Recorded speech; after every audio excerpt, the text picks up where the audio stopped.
I see possible futures all at once, and in so many futures, our enemies prevail.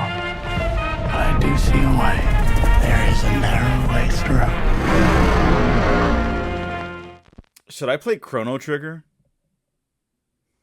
Yes. Okay. Chrono Trigger's great. Why are you asking this? Because the creator and the artist died. Oh yeah, he just died. Yeah. But yeah. Well, I mean, yeah, it's. Well, what of those types of games have you played? Final Fantasy. You played Final Fantasy at least. Yeah. But the name is Akira Toriyama, R.I.P. King. I just figured I should mention it because this is going to be like a retrospective that's like immediately released and not like something that's, a weekly release. And this is a recent event, and it feels like it's worth mentioning. It's not an episode where we spend like 20 minutes talking about Joe Biden and then he's dead by the time the episode comes out. So we don't have to worry about that. I'm not going to say what I feel about that comment, but maybe cut it just in case. No, but then it'll be so funny when this goes up tomorrow or even tonight. I don't know. This I could do a fast turnaround on this. Yeah, R.I.P. the creator of Dragon Ball. I wasn't a big Dragon Ball guy, but obviously one of the most influential artists of all time. So. How are you not a big Dragon Ball guy? Like, here's the thing. I never got back into it. I obviously watched a fuck ton of it on Cartoon Network at the time, but I'm gonna give it another shot out of respect for someone who's basically like the biggest animating legend, like alongside Walt Disney, basically. Well, he is responsible for anime being so popular in the West. I think I could safely say that. If you're on Twitter, Dragon Ball Z. Yeah, if you're on Twitter, you've seen people talk about like Dragon Ball crossed over everywhere, especially in like Latino communities. I can't tell you how many like taco shops and stuff like that have like Goku spray painted onto their walls or something like. And it's very sincere. It's not like a joke. It's like, yeah, Goku's cool. So. Well, is that thing of sometimes, like, I feel like this happens with some art that, like, crosses over in America that's from another country, is that that type of art can tend to transcend, like, cultural boundaries in the United States, where, I don't know what it is, because I think certain stuff that has that sort of wide appeal also has a sort of international feel to it, right? Like, Dragon Ball Z doesn't feel like, even though it is a Japanese cartoon, it doesn't necessarily feel like it's just Japanese. It feels international in a weird way, right? Yeah. Like, it feels like it has this wider appeal than maybe other things do. I mean, I think One Piece also has that, because, like, One Piece is the other one you can credit with popularizing. Like, One Piece, Naruto, like, the Dragon Ball Z, One Piece, Naruto are, like, the three big ones that kind of make it super popular over here. But Dragon Ball Z was there first. So, although Sailor Moon was kind of here before that, like, and then you have like like Speed Racer and shit like that. Those didn't have like, those didn't like blow the doors open the way Dragon Ball Z did. Yeah, but they definitely left a mark, and I think Dragon Ball's just like Dragon Ball benefited from their success, and then it just became more than a phenomenon. It's almost like a religion, basically, to some people. So, speaking of religion, what I'm trying to no, go ahead. Well, I'm trying to think of now what's the best way to play Chrono Trigger right now. I think it's on Steam. I looked it up because it's like, look, I mentioned I wasn't I never got big back into Dragon Ball like after the Cartoon Network and Toonami stuff, like obviously growing up. But it is on Hulu right now, the original Dragon Ball. So I'm like, hey, I got Hulu right now. I'm gonna give it a shot. And I mean, because if anything, I think I'm gonna respond to like the vibes of Dragon Ball, just like the weird fantasy with modern elements. I love stuff like that. Are you gonna start from the beginning of Dragon Ball, or are you gonna go to Dragon Ball Z? Start at the beginning of Dragon Ball, because that's the first one. Okay. Right? Well, yeah, but like in the States, Dragon Ball Z aired like years before Dragon Ball made it over here. Okay. So, like for me, my introduction to it was Dragon Ball Z, and there's like all this stuff in those first few episodes that's like, Piccolo and fucking Goku have like this history that we like that they only hint, like they talk about it. It's all stuff that happened on Dragon Ball. Like there's all this stuff that happened on Dragon Ball, but we start essentially like at like this new midpoint of the story where it's like Goku's an adult now and he has a son and all these characters he's had past adventures with, but now it's a whole new game in Dragon Ball Z. Because like Dragon Ball, and then Dragon Ball like airs. Let me look at it real quick. Let me actually check. Because you can kind of look up these things. But because there's 2 Dragon Ball Z, and I think there's only the 2 different anime series of Dragon Ball and Dragon Ball Z. I think because the animation team might have changed over in Japan. I think that's like a whole other thing. Okay, yeah. So like all right. So Dragon Ball was over here earlier, but the way it was aired was different in the United States, where Dragon Ball Z starts airing on Toonami in like 1996, 97, right? Like around that era. And then Dragon Ball, even though it had been released, but I don't think in full. Like the first, let me check. This is where it gets a little complicated. The first maybe handful of episodes, like 10 episodes of Dragon Ball were aired in the United States, but that was about it. And then it came back around in like 2001, they start airing Dragon Ball. And that's a completely different vibe of a series where like that's an adventure story and it doesn't turn into a fighting series until like the end of it, right? Yeah. And then Dragon Ball Z is mainly fighting from the start. So I think that was my introduction. I think that was most people's introduction. Yeah, like I probably saw Dragon Ball Z first then, yeah. Yeah. And then Dragon Ball the manga, which is all just called Dragon Ball. I don't think it's an English translation for a few years. The English translation of Dragon Ball doesn't start until 2003. So although it's a lot. I will say I have a very specific memory, maybe I've mentioned it before, of like little Goku, like when he's Son Goku, right? That's what he's called. He's like a little monkey boy. Yeah. And he's like wandering a city and he's like in a taxi and he's like, I'd like to go to Bulma's house, please. And the taxi driver's like, oh, where is that? He's like, I don't know yet. And I just remember, even at the time, thinking that was like the funniest shit ever. And for whatever reason, that's the moment that stuck with me the most. So maybe I'm going to respond more to Dragon Ball than any other sequel series. Just because I like that vibe. All right, yeah. It's weird, like, it's like a comedy series almost for the first chunk, which is so funny when you consider what it turns into. Of, like, people, like, just blowing up entire planets. Like, that is a crazy escalation. Yeah. Well, that's the good thing about Dragon Ball Z is, like, Dragon Ball Z starts, and, like, if you had watched it chronologically or read the manga in Japan, it's essentially the midpoint. And the start of Dragon Ball Z is a guy coming down being like, oh, by the way, Goku, you're an alien.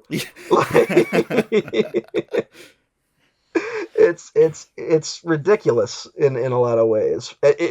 It's amazing it worked, but I guess it had this insane appeal. So it's still huge. I mean, my younger brother got into Dragon Ball Z completely independently without me like even mentioning it to him. That's incredible. Like, and my younger brother, like, we have about a decade separation between our ages. Like, it's crazy to me that he got into it. And then I was at a fucking Christmas party. And, like, I was talking with, like, a few people I know, but also, like, complete strangers, and we all were just able to start talking Dragon Ball at a certain point. Because, like, we were all of that era when that was airing. So, crazy shit. So, yeah.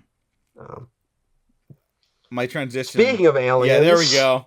There we go. We're here to talk about Dune Part 2. That's what we're really here to talk about today. Sorry, maybe we'll do a Dragon Ball retrospective until the end of our lives someday. But today we're here to talk about Denis Villeneuve's Dune Part 2.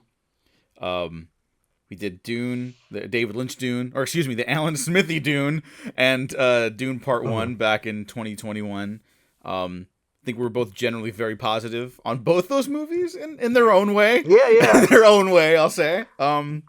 You do have... I'm very positive on the first half of Lynch's Dune. Yeah. I guess is what I'll say. I think I was also very positive on the first half of Denis Villeneuve's Dune series. I think that's a fair assessment.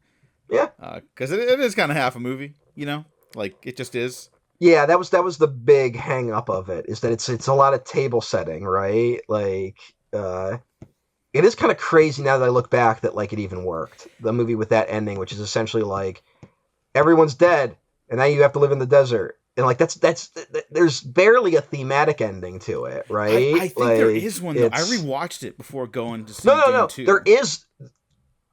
There definitely is one, but I'm just saying that like it's barely there. Like it's. I think anyway that like they put a lot of effort into making sure it can end that way in a way that won't make everyone angry, but it is very similar to, I mean, when you show people Fellowship of the Ring the first time and you get to that ending and you're like, what the fuck, it's not over. Like it just kind of stops. and at least the Fellowship, it was like, okay, next year 2 Towers, like this we've had to wait a few years, so it's. For some people, I think it was kind of crazy. Yeah. But it had a insane crossover appeal that I wasn't expecting. Yeah, like I mentioned back when it first came out, like because it was a simultaneous theater and streaming release. Like my mom, who doesn't give a shit about sci-fi, was like, "So when's the next one coming out?" And that's like crazy. Like she doesn't give a shit about Star Wars, but she's like, "When's the next Dune coming out?" Like, what is that about? You know what I mean? Like, and people just talking about it. I think a big part of it is that big spectacle on the big screen. Like, people yearn for that right now. Like, I think people want to go to the theaters, but they want to make sure their time's worth it. That's why something like Argyle doesn't do fucking any money, because it looks like an SNL skit at best. Dude, Argyle's gonna be one of those things that has like a defense force behind it. No, I found out a friend of mine actually really liked it, and I was like, just watch The Long Kiss Goodnight. That's all he's doing. I even saw a scene where look, I'm gonna spoil Argyle right now because fuck it, whatever. Who gives a shit about Matthew Vaughn anymore? Where like it's revealed that the real Agent Argyle is Bryce Dallas Howard, and she had her memory wiped or whatever, right? And I'm like, oh, it's Long Kiss Goodnight. And then there's a scene later in the movie where I guess she has like her bleached blonde hair and like really heavy like eyeshadow. I'm like, oh, it's literally just The Long Kiss. It is the exact wardrobe, or at least the makeup and hair. Like that is what happens in that movie. And the organization I guess she works for is going after her. I'm like, it's the same movie. You just did that movie. You just did that, but without the people that made it work. Whatever. Sorry, I just have beef with that fucking guy. No, I get it. Yeah. It wasn't good. Well, I look, I'm talking shit about a movie I haven't seen, but I feel like I got it. You can see the writing on the wall or something like that.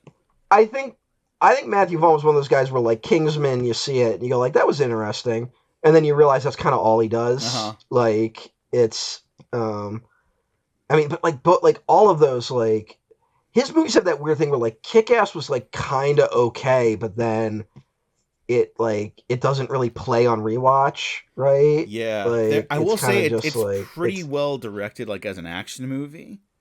But then it kind of fucks up its own message because like this is what superheroes would be like in the real world. But then it just becomes like a superhero story. And it's like, well, that's fun, what all those stories. Yeah. All those stories that do this is what superheroes would be like in the real world. They always end up being like that, right? Like you can't escape it, And then X-Men First Class, which is not good. Okay, I still really like X-Men First Class. I'm sorry. Yeah, I think it's a really great movie. I think I'm ready to throw most of the X-Men stuff overboard. Like, I mean, yeah, post X-Men 2, like it's like X-Men 2 is like the peak. And if that's your peak, it's not the best. No, but I rewatched it and it's pretty dang good. X2, it's unfortunately X2, it's a product of its time, and it's one of the better ones of its era, And I think, and maybe like Logan is like almost in a separate category. Logan's its own thing. I'll go to bat for the Wolverine. I think the Wolverine's kind of underrated. Okay. I only saw it once and I was kind of bored, but like I didn't have a strong take on it. So. I would say give it another shot. I think that's a really, especially the unrated version where he's like really fucking dudes up. I think that's that's a really good time. Mm-hmm. Just don't stick around for the post credits, because then it's like, oh, we're also X-Men stuff again. It's like, that's not what I came for, but whatever. Is the Wolverine the one that ends with like Charles Xavier and Magneto showing up Like at the airport, like or the whatever? post-credit Yeah. thing? Yeah, I vaguely remember that happening. Yeah. And the next time you God, see him, it's it's so sad. Logan. It's like, what? Or no, Days of Future But Past. like also that's whatever. one. Yeah, which that was one of those like I just remember Days of Future Past being like, okay, they got Bryan Singer back. We still like him in whatever year that movie came out, and then it was one of those where like I remember being really hyped for it, and then like from like frame one, you're like, oh, this doesn't work. Like that was one that like just it didn't work at all, frankly. But it made like $700 million fucking dollars. So, but fucking Matthew Vaughn. Yeah, I don't think those directors can direct their way out of a paper bag anymore. And I think Denis Villeneuve is like, I think he's kind of becoming one of my boys now. Like, I haven't loved What's everything so he's done, weird, but I really like him in the sci-fi space. let me look up his filmography really quick. Where it's like he's done 4 movies I like, and then 3 movies that I kind of hate.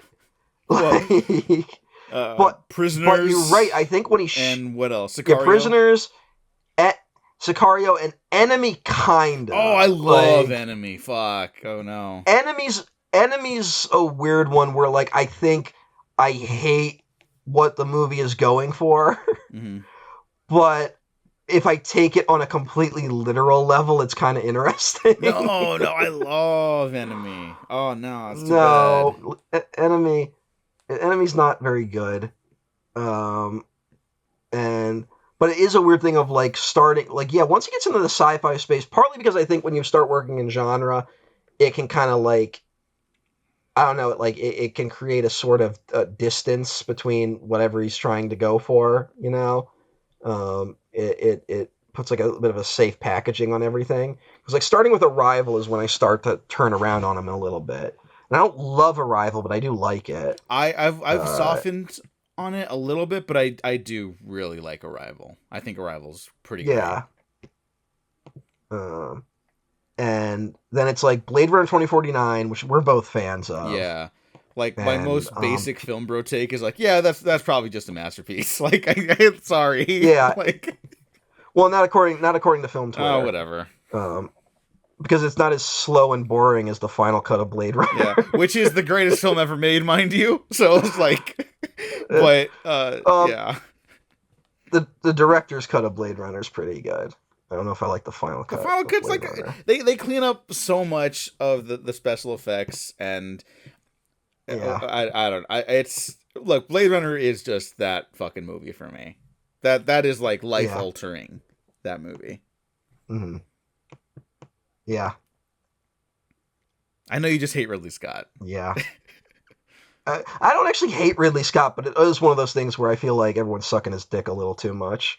Yeah, but everyone was shitting on him for like a decade. Now they're back to sucking his dick. You know, we gotta oscillate. I don't remember anyone shitting on him but me. No. People were like, "Oh, he's fucking lost it" after like American Gangster. I have zero memory of this. People did not like. People still kind of don't like him. It's really just film Twitter being like, "Oh yeah, he's cooking." Everyone was lining up to fucking work the shaft on Prometheus. Like, a lot of people from fucking day hated one, that movie though. From day one, though, there were people who were like, "I'm here for this fucking bullshit," and it's a deeply uninteresting movie to look at. No, but continue. And yeah, I don't know. Well, he does also have like a very weird filmography, right? Like, and then there's also the problem of like his like the theatrical cut sucks, but then the director's cut is good, and you can say that about like 4 of his movies. Well, there is no director's cut of Prometheus. That's the whole thing with that movie. It's like, well, yeah, that's why that movie sucks ass. yeah, it's like the one everyone's like, oh, but the director's cut's gonna be great, and he's like, no, I'm not doing a director's cut. That's my cut, and everyone's like, wait, what? Like, what do you mean? Yeah, you're like the guy. Like, what do you mean? This is the one you don't want to do a director's cut for? Yeah. And then it's also like, I think Blade Runner and Alien have both suffered from like the amount of imitators that have come in their wake, right? And not just from other filmmakers, but from Ridley Scott himself. Like, Ridley Scott's been trying to remake both those movies with Prometheus and Alien Covenant. Like, yeah, it's him trying to go back to it, and he's weakened his earlier movies as a result. I do not. Like, he's made more boring. That. I do not. He's agree made with that at more all. boring. He's made significantly more boring versions of the two movies that really kicked off his career. We've had this discussion a million times already. Everyone knows where we fall on this. And I'm fucking right. No, is the thing. No, like I'm just. There's never been a more boring character in a movie than David the Android. No, who should get thrown off a bridge. Yeah. Watches Lawrence of Arabia once. Go fuck yourself. That's what's great. I don't know what you're talking about. Yeah. I mean, that's what Dune is. Watches Lawrence of Arabia once. So, like, this is one of David's favorite movies. Oh yeah, 1000%. Is Dune Part 2. Mm-hmm. So, although didn't really Scott like talk shit about Blade Runner 2049? No, he was just like, it's so long. Why is it so long?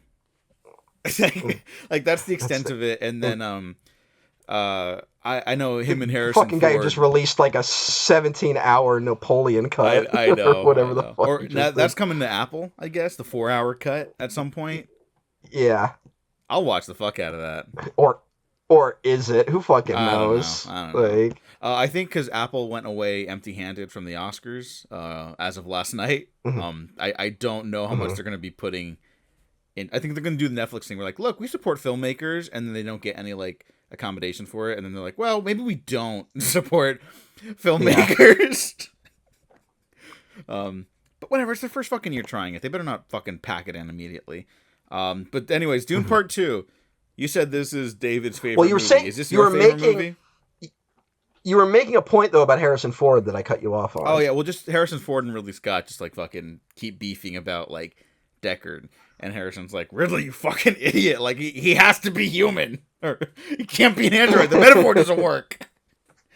It is kind of the weird thing that makes the movies work, though, that there is that tension of like the one guy's like he's an android, and the other guy's like no, he isn't. Like it oddly makes the movie better. I mean, credit to Harrison Ford, who's just like everyone's like, oh, he's such a grump, and like kind of, but he is like an actor who cares about like the characters he's playing. You know, even without sleepwalking through it, like you'll find him like giving out gold. Like he's the guy. I think this is out there. He's the guy who, like, pitched the return of Han Solo in Rise of Skywalker, basically. So Kylo would have a little more emotional turmoil, or any emotional turmoil in that movie, you know? It's like, that's the best scene in the movie. A mistake, frankly. No, that's the best scene in the movie. Luke's Force Ghost should have talked to Kylo. Oh, yeah, but... That's Mark Hamill's worst performance. So well, yeah, it's so weird that like of all the talk about like does he secretly hate the Last Jedi, and he's in Rise of Skywalker looking like he has a fucking gun to his head. God, that wig's so fucking bad.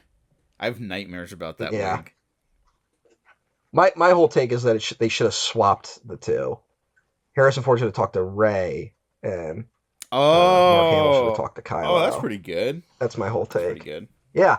Fucking put me in, coach. I got like 3 notes that would have made Rise of Skywalker like 100 times better. Oh, I have like 100 page. I thought about like just tweeting like an outline of what Diego would have done with Rise of Skywalker, but I don't know. I don't know if I'm online enough. I like the challenge. I like the challenge of trying to find like the least number of things to change, right? Mm-hmm. Like that if you only had to change like 1 or 2 things, what would they be? So I think I could make Rise of Skywalker a good movie with like 5 changes. Okay. You put Rose in the Falcon, right? Yeah, you put Rose like in the movie. Yeah, that would be great. That would be nice. Yeah.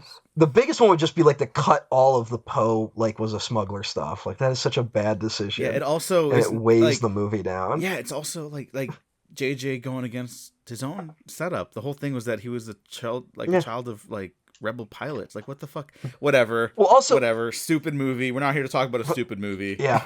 We're here to talk about a very good We're movie. here to talk about Dune Part 2. Yeah, a Star Wars for adults. Whoa. Yeah, that shit's so stupid. Sorry, you're annoying if you say that.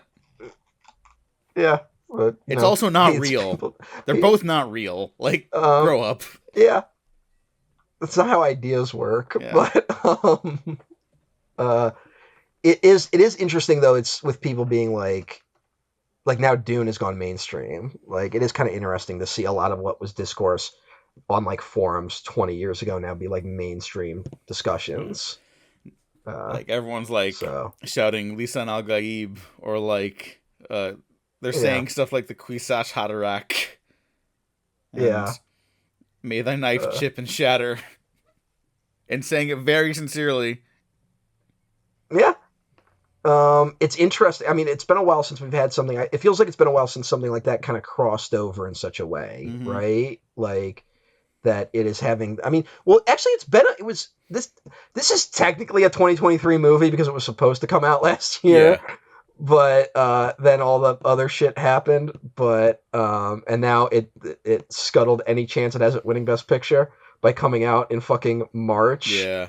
So.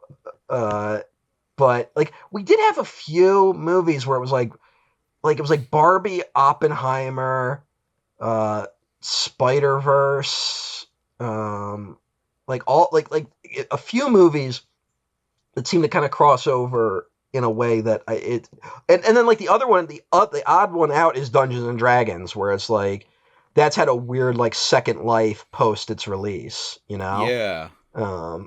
In terms of people like incorporating terminology from it into their real life. I mean, the amount of fucking people tweeting about Jarnathan from Dungeons and Dragons. Everyone loves Jarnathan. Incredible. Yeah, just because it's funny to yell Jarnathan with complete sincerity as he gets thrown out a window. But, you know, it's like, I can't think of the last time that happened with more mainstream movies, you know? Yeah. Like it felt like there was becoming more and more of a disconnect between like there wasn't really a mainstream with it anymore, and now it feels like there is again, in an odd way. But now it's a lot more limited than it used to be. But still, it felt like it had been a minute. Yeah. And I think earlier you'd mentioned like how the ending of Part 1 felt like Lord of the Rings, and I'm not the only one that's made this comparison, but I do think these films tap into that big fantasy spectacle that those movies did. And obviously very different because those are all filmed back to back and these are individually produced films, which is a danger and frankly a miracle that it looks like 3 of them are going to get made. But I do think people joke want I kept making before that was the joke I kept making before the first one came out, where I was like, you're going to get half a book and they haven't even started filming the second one. This is a dead on arrival franchise. Like there is no fucking way. Mm-hmm. And I still don't know what it was that clicked with people, other than maybe the just Timothée Chalamet and fucking Zendaya of it all, right? I don't, like, that's the only thing I can think of. So I know a lot of people were there for her for the first one. She's in like 5 minutes of the fucking thing. Yeah, and the fact that people didn't riot means that they really bought into the movie. Yeah, it's one of those things where, like, I think people got invested and then, like, were like, oh, I wish he had been in it more, but I guess she'll be more in the next one. Like, so... And yeah, she is in a lot more of this one. No, yeah, they kind of make her the focal point, which is a big shift from the book. Yeah. That she's kind of the... I don't know, she's almost the audience surrogate, right? Like, she's kind of in the, like...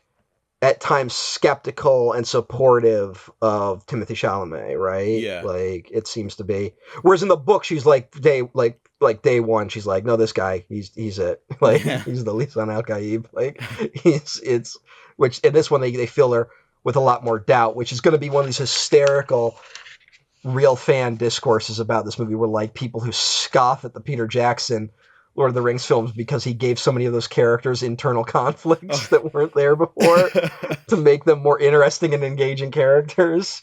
And like the same is going to happen with Dune, where it's like, oh my god, why do they make her so full of doubt? And it's like, well, because that's more narratively interesting, right? Like it's also more interesting it's to more watch, you know. Yeah, I think, I mean, everyone had their take on this discourse when Denny was saying, like, you know, he tends not to remember dialogue, he remembers visuals, and he's all about like the he would make silent films if he could, and I think like he gave one of the most normie director opinions ever, and people acted like he fucking shot Scorsese in the I face. know, Like, I know, and it's like Scorsese'd probably pat him on the back for that, but yeah, yeah, people were like, this fucking tool, like, and it's just like, what the fuck? That's what everyone, like, I've heard that take so many times, right? Like, and but people are so weird about Villeneuve. I know. Like, to a degree, I just don't understand. Yeah. Like, but I do love that he is such like he has such a handle on the atmosphere and visuals now that he's in like the sci-fi realm, and I guess he did have it even like all the way through. I just didn't respond to it in reality. No, I like it much more here. It's the thing. Yeah, it's the thing of like you can walk away from Sicario not liking it, but also being like it has a style to it, right? Yeah. That is kind of like memorable and engaging. And he's also an odd like example of someone who it's like worth giving more chances to, because it feels like other studios post Blade Runner 2049 would never have let him near a big blockbuster ever again, right? Like, and instead it's like, no, you're gonna go into the Dune world like right after this, and it's paid out really well because I think he's only gotten better. Really, I agree. Like, I think 2049's that's just gonna be my favorite of his. Like, it's gonna take a lot for something else to replace that. And I do think that's possible, but just right now for me that's like his peak. But he's like really got a handle just on directing actors now, I think too. And I wanted to mention the visual thing again, just because like the text of Dune, which I have not finished reading, I'm much more like a Rebecca Ferguson, where I say I'm gonna finish it and then I never do. But that's a very dense text, you know, not very complicated, but it's a lot. And so I think that's the best way to translate those heavy books. Just like kind of let visuals tell the story more than the dialogue, you know? Mm-hmm. But what if there was like a whole scene where they described fucking Austin Butler's character, whose name I can't remember all of a sudden. Fade Rotha. Like if they just described who he was, but then we do like they do like a whole scene with him in the Coliseum, right? Which really doesn't need to be in the movie, right? It's also like, the it's mainly just shit a show ever, though. No, it's probably the best scene in the movie, in my opinion. But it's also like it's a good way to like get across who the fuck this guy is without just having like a long, boring scene of people talking about him, like, or just having him stand around most of the time. And it's one of those things where like you can come out of these movies, you don't need to know all the names of like Atreides, Harkonnen, Fremen, and you'll still be able to follow the movie, which is the way to do, I think, these type of speculative fiction stories, right? Like you don't actually need to know the vocabulary. You just need to understand. You don't need like the actual literal vocabularies. You just need the visual vocabulary. And like what the Harkonnens look evil. Like that's what it comes down to. Like they're filmed in infrared black and white. That means bad because it's not normal looking. There you go. Immediately was that choice made because of the like the Harkonnen planet like orbits a dark star? Was that the line? I think so. In it? Like I don't know if that's why, but I wouldn't be shocked if like they explain it in the DVD commentary. Like it's not just a stylistic choice. It's like there's an in-universe justification for the look, which is such a crazy decision that I kind of love. No, I love it so much. This is just me being like a fucking nerd. And maybe the most geeky thing I'm ever going to say, but like back in 2016 leading up to 2018, I don't know. When was the Alien 40th anniversary? That was 2019, right? Well, Alien came out in, isn't that 79? Okay. So, no, it was even before because So it was in the lead up for Covenant, I think. But there was a short film okay. contest, and you had to pitch several Alien short film ideas, and I submitted for that. And none of mine got picked, and that's fine. But I had one of my short ideas was an engineer was going to be on a planet that when the sun sets, everything turns black and white because of a star that they're orbiting. Mm-hmm. And I thought, God, okay, so that idea didn't happen, but someone should do that someday. And so no one has any idea how excited I was when I saw that. That's in Dune 2. Whenever whoever saw your pitch, the moment they read the word engineer, they just threw it out. No, it was just a straight up alien, like survive an alien in black and white, and that was just my excuse to do Nosferatu. No, shit. but I'm just saying that when they saw the word engineer, they're like, "This guy's too pot committed," and they threw it out. No, I was trying to get Ridley's attention. Ridley, hear me. Ridley's not reading those things. No, he doesn't give a fuck. Ridley almost did Dune. Remember back in the day? Wait, what was that? Ridley almost did Dune back in the day. Oh wait, what? He was really? You know what? That's not a first surprise. choice. He was the first choice, I think, when Dino De Laurentiis got a hold of the rights. That was like, let's get Ridley Scott to do it, like post Jodorowsky's Dune falling apart. And I think Ridley passed on it after. And Ridley came into that constant thing where he's like, I'm going to use the Battle of Algiers as my inspiration. Oh, yeah. Like that. That's right. Yeah. Yeah. So. Yeah, but that's fucking so sick. Yeah, no. Now, Ridley, like, 70s Ridley, like, was really in the pocket, right? Mm-hmm. Of just, doing Alien and Blade Runner back to back is insane. Like, I can't think of another example of like two movies that were that culturally, that caused that big a cultural shift. Other than, I guess, the other one is James Cameron, Terminator and Aliens, right? Mm-hmm. But Aliens is drafting off Alien, and then Terminator he ripped off Harlan Ellison. So I can't give him the full credit there, but. Although after The Abyss and what's his Arnold Jamie Lee one? What's True Lies? True Lies. I don't know why I forgot the name. I like that movie, but after The Abyss and True Lies, movies that I love but didn't like rock the world, he is kind of just back to changing the landscape every time he releases a movie now. But there's something about like the gaps though. I think make it feel less impactful, right? I guess, yeah. Like, whereas it like Alien and then Blade Runner in like less than 5 years, right? Mm-hmm. Like, that's crazy. It would be like if James Cameron did Titanic and then did Avatar and they both made $2 billion. Mm-hmm. Like within 5 years. Okay, yeah. That would have fucking changed society. Yeah. Everyone would get really into water. I guess.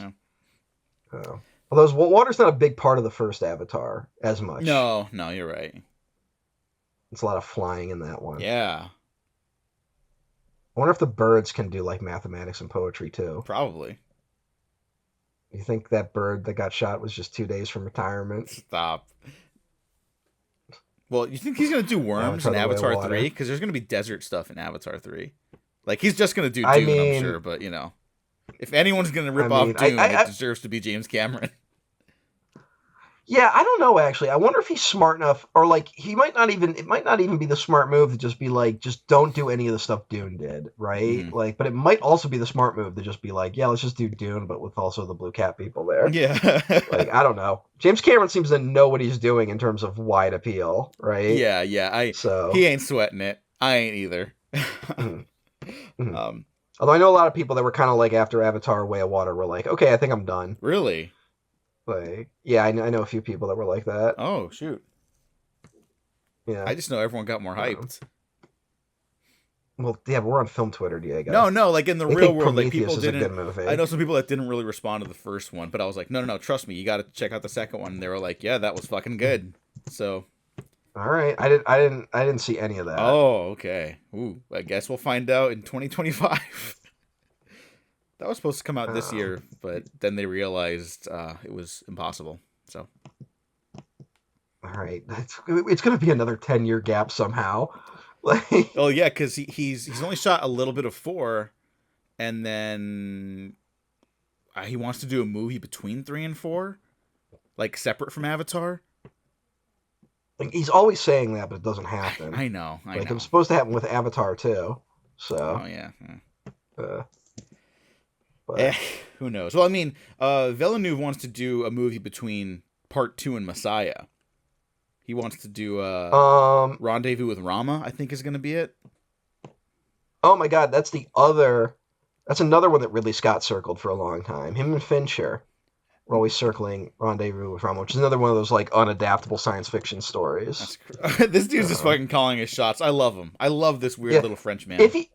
People will hate it if he gets it made because of like the number of other people that have taken a pass at it, right?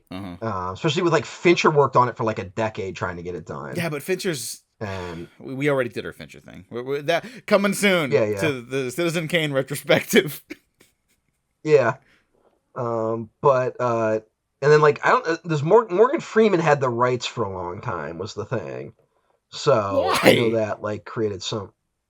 Because I don't know, he wanted to do it. Like, okay, good for him. I guess Morgan Freeman at the peak of his powers was like, I want to do Rendezvous with Rama. Like, not direct it, but he like wanted to be in it. Like, he's the one who brings I think Fincher on board, and it is a great book. Arthur C. Clarke. If you haven't read it, it's one of those like really good ones. Arthur C. Clarke wrote like maybe 20,000 books, but there's a handful of good ones like Childhood's End and shit. But it would be kind of crazy if Villeneuve goes right into Rendezvous with Rama next. Yeah, that is kind of funny because like the notorious thing about like sci-fi, like director does sci-fi and they're like burnt out. Like I think Danny Boyle said like Sunshine's the hardest movie he ever had to make. And then he was like, it was one of those round table things. He's like, really, Scott did it 3 fucking times. Like, and I'm sure Villeneuve has felt like an extension of that, but all his movies are sci-fi now. So it's like, oh yeah, I'm gonna take a break after Dune Part 2. I'm gonna do Rendezvous with Rama next. Like, what the fucking that's so maybe cool. He's really relaxed in that. Maybe he's really relaxed in that world, like as opposed to some of these other guys, right? Yeah, like, maybe. Although I don't know. It's actually weird to hear Ridley Scott be like, I'm burned out on sci-fi, which like I kind of Ridley Scott didn't say that. But at the same time, oh okay. No. Danny Boyle was saying like it like Sunshine was fucking like really tough, and Ridley Scott's just like Danny, you just you shoot your shots, you get your shot list, and stay on time. And that's the like I thought you were saying he was agreeing with him because no. Sorry. To me. Because doing a historic epic isn't that much different in terms of the challenge and scale than doing a science fiction film, right? Mm-hmm. Like you need a similar amount of production design and special effects to pull that shit off. So to me, it was like, well, really, if Ridley Scott gets bored of sci-fi and he goes into historical films, it's not that different. But Danny Boyle, that does make a lot of sense. Where Danny Boyle does a lot more grounded type stuff, right? Mm-hmm. Where like they took apart like digital cameras and turned them into backpacks to do Slumdog Millionaire, like so they could just run through the streets. So I could see how he would get frustrated in a sci-fi setting. Yeah, Danny Boyle is kind of underappreciated. That dude, I like him even when his movies don't work. Well, I root for him. Well, what has Danny Boyle done? Like Yesterday was the last thing he did, right? And he was also supposed to do No Time to Die. And then, like, he just backed out, like, last minute, right? Yeah, and today I don't really know what it was, because the rumor was, like, he wanted to kill James Bond, and they told him no, but clearly that wasn't the case, so I don't know what it was anymore. From what I understand, and this is just something to do with the Bond films, is that the Broccoli family has, like, a really tight hold on those movies, right? Yeah. They have and they will let a director come in and pitch their thing and develop it their way, but they always come in like last hour and be like, okay, but we're still going to assert our control. So we have veto power over anything you want to do, basically. Mm-hmm. Like they're never just going to hand James Bond over. They'll give people a lot of room, but they will ultimately come in and be like, yes, but you have to do X, Y, Z. And I think Danny Boyle just didn't want to do that, even if they were pushing back against stuff that wasn't as radical as killing James Bond, right? Yeah. Like, who knows what they were really pushing on, but also, like, I've seen with Danny Boyle's last few movies are Yesterday, Trainspotting 2, Steve Jobs, Trance, which I don't think anyone really saw Trance. I like Trance. I do like Trance too. And then it's like 127 Hours and Slumdog Millionaire, which Slumdog Millionaire is one of those movies that wins Best Picture and then it like ages like milk, right? Mm-hmm. And then 127 Hours has like a James Franco problem. So it's weird where I think we're living in an era where his last few movies haven't had the white. Although people really like Steve Jobs. I know. I know people really defend that movie. Yeah. Trainspotting 2 people are coming around on, I think. I'm going to give it another shot at some point. I've never been a Trainspotting guy. Neither have I. Like, that's why I just didn't even bother with Trainspotting 2. Yeah, so. I wasn't super into it. But again, I'm older now. I'll give it a shot. I'm open to that. People like that Michael Fassbender. I like the actor. People... You mean you like his personal life? No, the performances. The performances. You mean you don't care for him as an actor, but his personal life is squeaky clean. No, I don't know why people are always like, yeah, Fassbender, man. I'm like, I mean, wasn't he just in a Taika Waititi movie that no one saw? Oh, yeah, but that shot like 4 years ago. Did it really? I did not know that. Yeah. Oh my god, how the hell did that happen? You know, what are we doing? Let's talk about Dune 2. Dune 2 is really great. We haven't really said what we thought about it. It's really great. I think it's really great. I didn't... What do you mean? Stop talking. No, What do you mean Next Goal Wins was shot 4 years ago? So it was originally a Fox Searchlight picture, right? Oh, it still is. Okay. Mm-hmm. Okay. And then it wrapped, and then I think like 2021 or something like that. Will Arnett pops up in a role because everyone's favorite Armie Hammer had some serious allegations, and he was in the movie at one point. All right. So Will Arnett gets reshot into the movie. And then I think Caitlin Dever ends up popping up in the movie through other reshoots too. Mm-hmm. So it gets like reworked because they held on to it from the Disney buyout of Fox, and then allegations pop out, so they got to reshoot that, and then they just keep delaying it, and yeah. Huh. There you so go. he must have been filming it before Jojo Rabbit was even out. Yeah. Wow, that's crazy. Actually, that changes how I feel about Taika Waititi. Like, I did not know that. That honestly really changes my perception of that movie. Oh, really?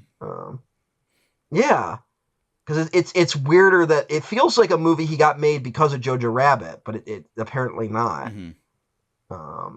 And then Thor: Love and Thunder is actually shot afterwards. Technically, before and after. Yeah, because of the reshoots. But still, like, yeah. But I did not know that.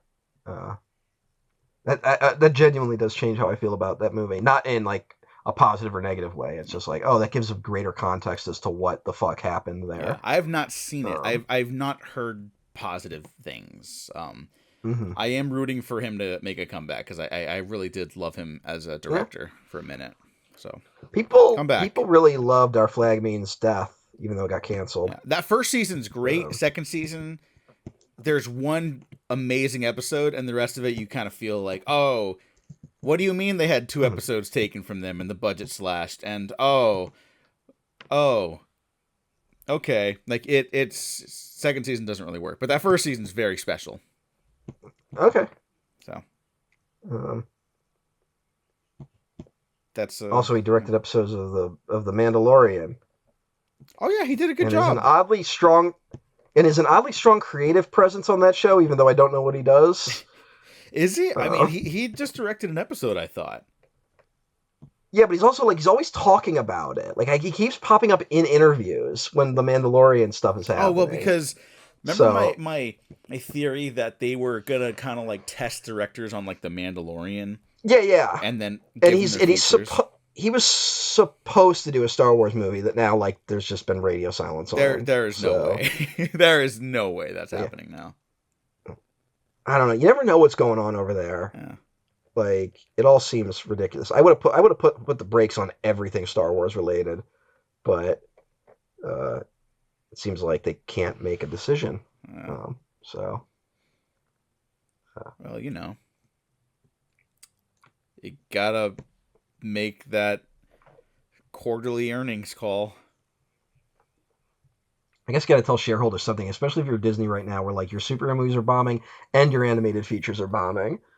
So they're bombing so bad. Even Bob Iger was like, "No, I don't think there's superhero fatigue. I think there's bad movie fatigue. Just look at Oppenheimer." And it's like he's hyping up other movies. He can't even hype up his own recent movies. And I'm just like, wow, like that felt pretty good. I don't know. Yeah. That shouldn't have that much of an impact on my life, but that genuinely felt very good. The question is, can they actually make their own Oppenheimer? No, right? No, they can't. Yeah. I'm surprised they saw that movie, how that movie was even edited, and they didn't have like a fucking aneurysm. Yeah. I don't think they're as out of touch as some of the other executives in an odd way. Like I feel like I'm always defending Bob Iger, but I don't like him. Yeah, I'm like but this is weird that this keeps happening. He's one of the few people in charge of studios now who actually does have a background in the entertainment industry. Like that is true. A lot of these other guys are more business focused dudes. Like Zaslav is someone who like really doesn't know what's going on, right? Yeah. Like there's no way he watched Dune Part 2 and understood what happened in it, right? Yeah. Like I mean, we're talking about before the episode where it feels like almost Warner Bros. Is trying to sabotage the release of these movies and they keep making money. So like I don't think he understands. I mean, the same with Barbie. I don't think he understands why Barbie was a hit. They were willing to tank Barbie just to spite Nolan, right? Like that's the whole reason the Barbenheimer thing went down. And he's like, yeah, it's so like I'm just saying on that scale, Bob Iger looks a lot smarter compared to other executives. Now that doesn't mean I like the guy. No, yeah, or think like because you're absolutely right about like his background being in the industry. It's like the problem is like his background in the industry hasn't been good. You know what I mean? Like he is the guy that canceled Twin Peaks. Yeah, he doesn't have a great track record. It's just that he's someone where like if you go, well, this would help the story, he'd be like, oh, I can see that. If it's like something really basic. Where Zaslav would just be like, how do we get money out of making another doll out of something? He's you still entirely numbers guy. You still have like Zaslav flunkies being like, well, you know, Barbie did so great. We have like 17 other toy products in development right now. And it's like, well, there goes that. Like, yeah. Barbie, great movie. Yeah. But. Okay, let's talk about Dune. Let's talk about Dune because this is really good. How do you think? I do. Just while we're on this subject, real quick, how do you think if Dune had come out in November, how do you think it would have affected like the Best Picture race? I think it slots in somewhere. Yeah, but if it still felt like it was Oppenheimer's year, kind of like it was already foretold, right? Oh yeah, yeah. Maybe think it's better it got pushed, but we'll see. I think it takes the place of like Maestro or American Fiction. Maybe even Killers of the Flower Moon. And I'm not saying that because of I think the quality of Killers of the Flower Moon is just the same as those movies. I just think the perception, like, people are fucking hyped about Dune. Like, really hyped. And movie nerds are hyped about Killers of the Flower Moon. Because it's one of the best movies of last year. Yeah. But I don't Unless you're on Letterboxd, but... Yeah. Oh, wait, really? Yes, Letterboxd communists don't like it. Oh, okay. Well, I don't have time to unpack all that. The Letterboxd communists are a psyop to make us not support communism. Because they have the worst film opinions imaginable. It's my one reactionary take is that communists have bad movie opinions.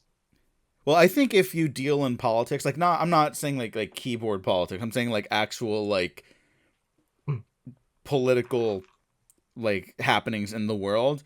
I'm not super interested in your critical analysis of, for example, just pulling something out of the hat, like Blade Runner, you know?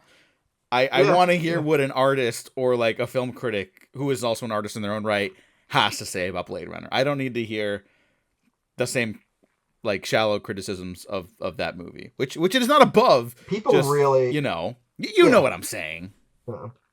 Yeah.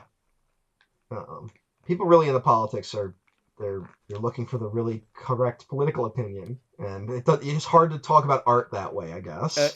It is, and hey, many people do great work in that space. Just yes, I think sometimes we all need to stay in our lane. They aren't on Letterboxd though, because they are doing actual work that might change the world, and not complaining about movies like you and me. Yeah. Anyways, here's my big criticism. We're a net negative on society. You and me. Maybe we're dragging things down just by our pure existence. No, I'm gonna get in society's good graces right now because my big criticism is where was Thufir Hawat? Where was Stephen McKinley Henderson? Yeah, I heard he was cut from the movie and I was very upset. And then I saw it and he was cut from the movie and I'm very upset. Yeah, a scene that apparently had Tim Blake Nelson in it. I know, that's such fun. Like, God, that knocks us down like 2 stars.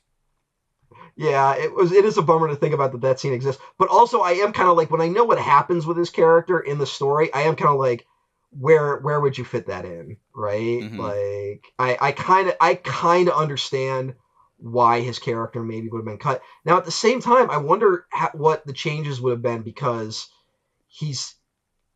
the main reason to cut him is that he's not there at the ending, right? But you could have so I wonder if he was like CGI airbrushed out of some of the shots at the end of the movie, right? Yeah, maybe. So I think they've just left audiences to think his character might be dead. Although like he gets a lot more to do in the books in the first half, and they cut most of that from Dune Part 1. Mm-hmm. There's a whole the biggest subplot I think cut from the books, and I get why they did it, is that when like how Dr. Hugh is the spy, right, the traitor in their group, in the first one. In the books, there is a lot of like there's awareness that there is someone that's a traitor, but we don't know who. Although I believe if you read the books, the audience knows who, but the characters don't. And so there's a lot of like speculating, and Stephen McKinley's Henderson would have been like really suspicious of Lady Jessica. Like she would have been the prime suspect in his eyes. And there's a lot of conflict between people who suspect her of being the traitor, even though she isn't, right? Mm-hmm. It would have even crossed over to Gurney. Like Gurney's character, when the attack happens, believes she's responsible. So when they meet up again, he tries to kill her because she thinks that she's still the traitor. But a lot of that was cut, and I can see why. But like a lot of the political intrigue got removed, especially from the first one. It's more here in the second one, but a lot of it was taken out of the first one. And like that's where Steve McKinley Henderson's character would have fit in more. So I get why maybe he has less of presence here, mm-hmm. Even though it is a bummer. Yeah. Could he come back for Messiah? They could, but it would have to be something original. But it also feels like they're willing to really rewrite this stuff. So I don't know. Yeah. I could see something happening there, but there's no guarantee. And it's more about like, would it fit with what the story is going for ultimately? Yeah. And by they, we were referring to writers Denis Villeneuve and John Spates, who has made multiple appearances on this podcast, all the way back to Prometheus. Yes. Yep. See, anyone can save themselves. Anyone can improve their soul. His original draft for Alien Engineers is quite good. The writing is maybe my least favorite part of Prometheus. A movie I have come around on in a big way. Yeah, of course you have, you fuck. I'm sorry, it's so good. It's one of them. It's an aggressively uninteresting film. Well, here I also have some beef. Because... At least it's not morally reprehensible like Covenant. I have other beef with the fact that there's no guild navigators in this, because I just love the way they look in the Lynch film. Yeah. And then I discovered that they're not even in the first book. They're just from Dune Messiah. And David Lynch was like, fuck it, let's go. Yeah. which also is like one of the like it's almost like David Lynch trying to sabotage that movie, but because you don't start with the Guild Navigators. I didn't know it's the first scene of the movie. I know. It's David Lynch's Dune is one of those like. It's like, don't do this if you're trying to make a movie with wide appeal. Like, as much as I like that movie, like it hits like it like falls out of the tree and hits every branch on the way down. Yeah, like, yeah. It is one of my favorite like deeply flawed movies. Like it doesn't super work, but I do like it a lot. But it's also like the benefit of cutting Dune in half for this adaptation is that they can save certain stuff that isn't relevant in the first half of the story as much for the second half, like, which is why, like, you know, it was smart to save the Emperor from actually showing up until part 2. Yeah, right? Yeah. Like, it changes the whole vibe of it. It's one of those where it's like, oh, we should have just done this from the start. Like, they shouldn't have ever tried to adapt Dune as one story. Mm-hmm. Like, this makes a lot more sense. Yeah. So, like, rewatching the first one before going to see the second one, like, the world building and like I guess table setting, it sounds like almost like a criticism, but like it's not, because I think Villeneuve's really good at that. It just totally benefits like hearing about all this stuff in the first movie and then getting to see it and you realize the scale of it, because, and again, also not a criticism, the first movie visually it's a little more monotonous and drab. It's all intentional and I think it works. It just is a little monotonous. Yeah. And then it feels like smaller, and by the time the Harkonnens attack Arrakis to get it back, that's when you really feels like the doors blow off the entire narrative, and then it gets huge, and then it ends. And then this one is like, no, we're just like starting big, like immediately. Like the world is gonna change forever now, or I guess worlds now, because the whole Butlerian and it jihad. Was another an interesting choice though is that I think like everyone else, I just assumed because. In the books, Paul spends 2 years among the Fremen, right? Like, that's how long of a gap there is in the books. Mm-hmm. So I think everyone just kind of assumed that between Dune 1 and 2, there would just be that 2-year gap. Yeah. Right? And instead, it picks up immediately where Dune Part 1 left off. Yeah. Which I was shocked by that, actually. Interesting... same. I was shocked. Like, it would have been one thing. Okay, maybe they don't do the whole 2 years thing, but it's like, no, they're going to start right there, which was a hell of a choice, frankly. Mm. And it oddly works. I think people are going to brush up against that. Like, Paul's kind of arc in this is a little conventional for like the first half, right? Mm. Like, of just everyone being like, you're the savior. You're going to do all this stuff. Oh, that's the big worm. No one can ride a big worm like that. It's like, oh, you did it. Like, you know, shit like that. And it feels a little basic, but that's kind of the point, right? Mm-hmm. Like, that's kind of what it's going for. But it was interesting. It's odd. I would not have thought it would have worked to pick up immediately where Dune 1 left off, but it did. So, does make the timeline a little wonky considering how, like, exactly how much time this movie takes place over, right? Like, I never I didn't totally figure that out. But it's not that relevant. No, it's not. It's not. And I think that's a strength of Villeneuve, too. And I think there's a lot of, like, Nolan comparisons just because these are popular filmmakers that deal in, like, genre, but there's a headiness to it and, like, a prestige to it. That's neither positive or negative. I think it just is. And I think both of these guys' strengths are in their like ability to take these really grandiose concepts, make them accessible, but also like not like pretentious, I guess. Like I think there's you kind of fall into the rhythms of their story, and it kind of doesn't matter how long they take, you know? Like I think of like even Blade Runner 2049. Like, I don't know how, like, the time period that movie takes. It can take place over, like, a couple days or, like, a couple months. And it doesn't truly matter that much. You know? Like, and since we're not doing the 2-year time jump for Dune here, I think it's just fine. I'll say Josh Brolin looks a little more raggedy than he did in the first movie. Or a lot more raggedy than he did in the first movie. So, you know, there is some semblance of, like, passage of time at some point. Mm-hmm. Yeah. Well, so he's like a criminal at the start of this, right? Yeah. Like he's like working with like spice raiders and shit. So you could see that shift happening, and he kind of gave up. He thought everyone was fucking dead. Yeah. So it's weird. It's interesting with like Timothy with the number of father figures that Paul has in these stories, which is part of what makes it really interesting. But I'm not really sure where to go with it, like, because I'm more interested in like why you responded so well, right? Like I'm already in the pocket for Dune, so to me, I'm just like, yeah, I like Dune, cool movie. Like it's less, but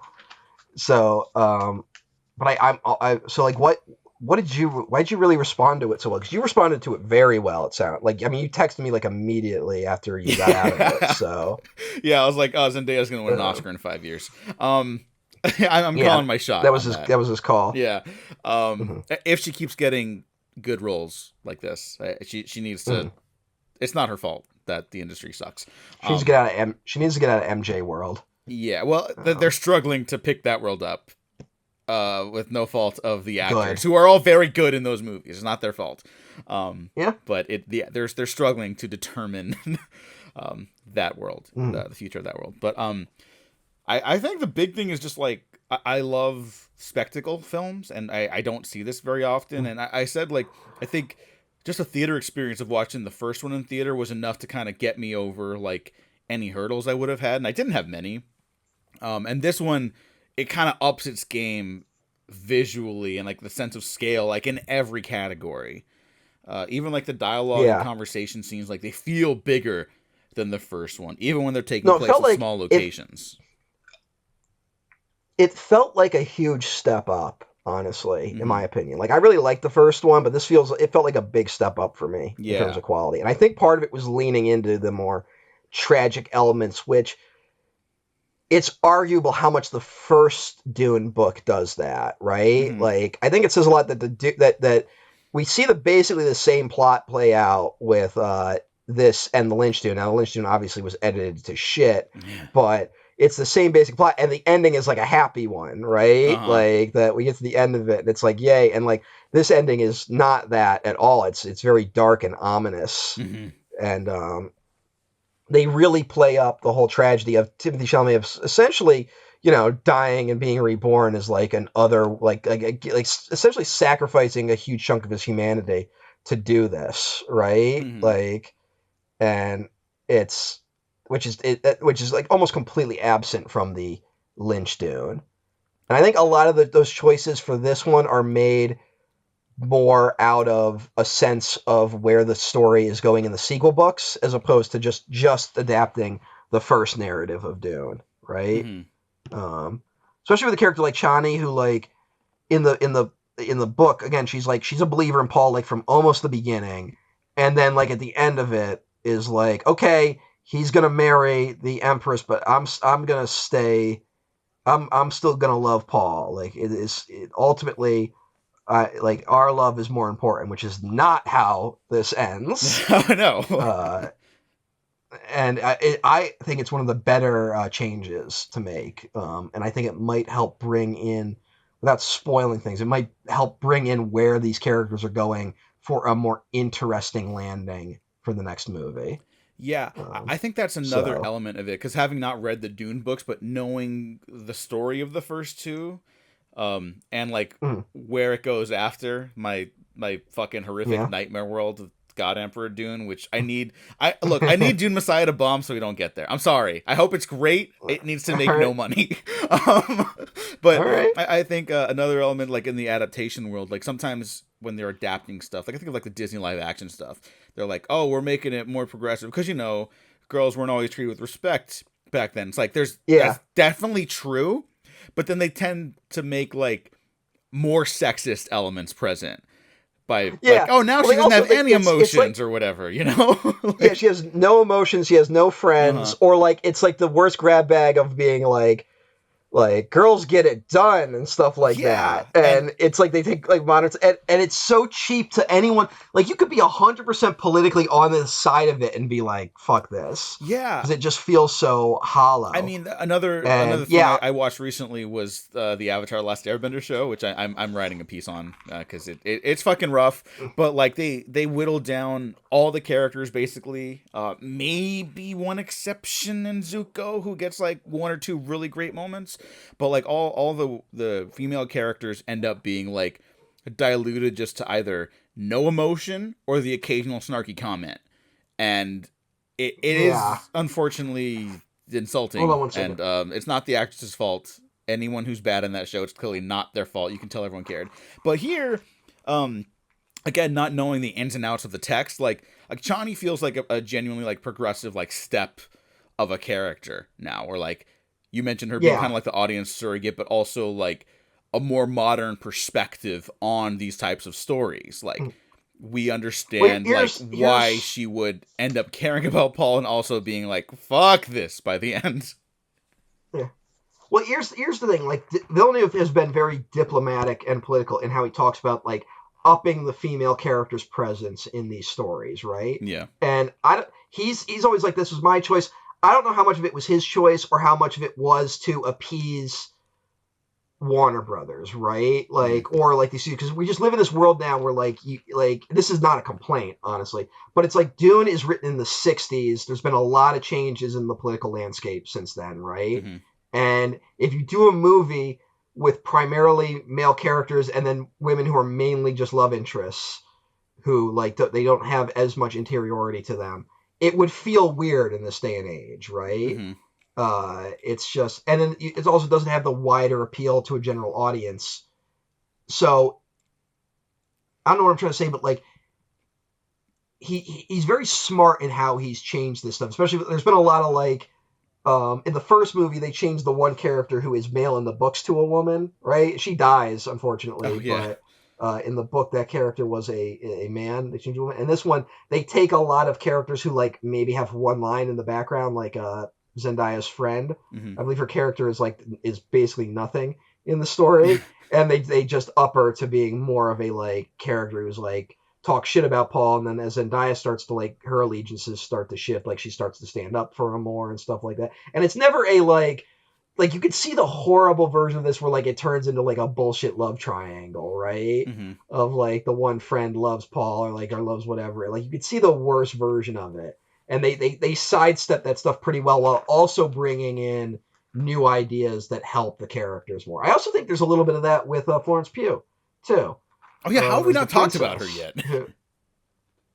Because she is a minor character in the story, even though she is like the narrator, essentially, right? Like, she's the one dictating what's going on. And I'm interested to see where they take her, because a big part of Dune Messiah, without getting into it, is conflict between her and Chani, but in Dune Messiah, Chani sticks around and is like there, whereas at the end of this, she leaves to go ride a sandworm, right? Mm-hmm. Like this split is happening. I wonder if they're going to do another insane thing and just pick up Dune Messiah from the end of Dune Part 2, right? That would be fucking which crazy. They could do, but it would be crazy. Mm-hmm. And it's actually a debate I was having is, are they going to call it Dune Messiah or are they going to call it Dune Part 3? Dune Part 3... Messiah. Like how it's John Wick Chapter 2 is John Wick Chapter 3 Parabellum, you know? I think they're going to do that. Okay. I could see them doing that. Yeah, which I'd be fine with. I think that's a fun way to change up your titles a little bit, you know?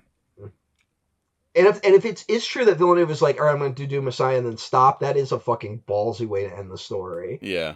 And it would make more sense because Children of Dune is kind of lame, but Dune Messiah is probably the best of the Dune books, if you ask me. Oh, okay. It is kind of like, it's kind of The Empire Strikes Back in the Dune chronology. So it's interesting that will be the third movie instead of the second. So that's what I am really interested in. But I could totally see them ending with Dune Messiah and then just jumping to God Emperor of Dune if they want to continue. Oh God, please no. Like, please. You could make it work. I hope they don't. It would take some real. It would take some real changes, and then you could probably do a whole trilogy just on God Emperor of Dune. So and there you would totally find someone to frame like the worm god has to be purely antagonistic, and then you have like an ensemble of characters that have to like take it down or whatever. Like that's the setup there. I totally see that too. I don't want it to happen. That is such a repulsive creation. God Emperor Dune is very Matrix sequel-y, though. Like it's part of what I'm interested in. So in terms of like the prisons of the hero's narrative, right? Like, which is there's some of that in this, but it's one of those things where like I've actually been thinking about this with part of why Game of Thrones the later seasons suck so much is spoilers. Jon Snow dies at the end of season 5, right? Yeah. And then he just comes back and is basically fine, right? Yeah, like, and we all just know like George R. R. Martin's version's like, no, he's gonna come back like fucking like weird, like it's something's gonna be up there. Yeah, the only evidence we have of that is that every other character that has happened to in the Game of Thrones books have come back weird. Yeah. Like, everyone that has died comes back fucking weird. So it's gonna happen with Jon Snow. And so I kind of was thinking that watching this with like, because I really like that. It feels like, I mean, other adaptations have done this where Paul drinks the water of life and then comes back and it's like, he's basically just stronger. Yeah. Like that's all they really do with him. And it's like, no, if you became that, it would fuck you up, right? Like if you came back and now suddenly can see like the whole genetic history of your family and like can now see like multiple timelines happening at once, it would fuck you up. Yeah. It wouldn't, you would not come back a normal human being. So he ends up that's like another thing I kind of like. Basically like dehumanizing himself to like achieve this goal, and it ends up like, you know, he has like very little if any humanity left at the end of it. Yeah. And it's I like, as Villeneuve said this, it's very Godfather like in like the Michael Corleone thing, right? That's definitely like a Godfather sci-fi vibe. Like if you pitch like the Godfather in the sci-fi world, like it's kind of Dune. Like, yeah, I mean the Italians are basically magic in the Godfather universe. Like it's not it's so you can kind of see, because like that's a fantasy version of the mafia, right? Like, oh, you guys just don't do that and have codes. You guys don't just do that? No, we don't. Oh, okay. No. It's a lot closer, you know, to like fucking Mikey and Nicky and Goodfellas. Like that's real mafia shit, not Godfather, where it's like there's traditions on the day of the daughter's wedding, all that bullshit. But I got a lot of those with like the whole Paul vibes with like the Michael Corleone arc, which is funny considering that I believe Dune, the first book, is published like a decade before the Godfather movies. Interesting. So, yeah, and I mean, this isn't like that unfamiliar of an arc. Like, no, but there's been other characters like this. It is also funny that you mentioned that specifically. I mean, like, with Chalamet, it makes sense to mention that. But like Al Pacino, when he was asked about Heat 2, who'd play a young Macaulay, or Vincent Hanna, excuse me, he was like, "Oh, Timothy Chalamet, I think he's a good actor." And it's like, well, no, that's not going to happen. But like, there's this, they're intertwined. Maybe they're like they're dyads. They're dyads in the acting space. I can see why Pacino wants Chalamet to play him. There's a little bit there, not enough to be like do it, but like there's a little bit there in young Chalamet, and young Pacino. I think Chalamet is really coming into his own as an actor. Like I've never thought he was less than good. I think he's kind of fucking great in this, like really great. Guess who just watched Wonka after Dune Part 2? Oh my god, I saw that. Guess what? I saw that. Guess what? Wonka, one of the best movies of last year. That's fucking insane. That made me want to watch it more than anything. And quietly made like $600 million. Yeah. Like remember when movies used to just be able to be hit slowly? They didn't like the entire industry didn't ride or die based on an individual movie's success. We should probably get back to that so there can be an industry. But anyways, continue. Sorry. No, I'm just saying Chalamet is.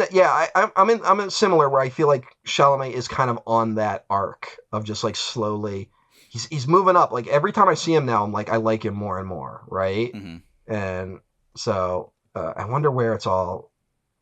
When did you first notice Chalamet? Like when were you like this? Like not like first role because he's in Interstellar, right? I think that is and like because remember I saw Interstellar a year after it came out. I missed it in theaters. yeah. Oh really? That's Yeah. interesting. I did not know that. That's probably actually. why I didn't respond to it super strongly at first.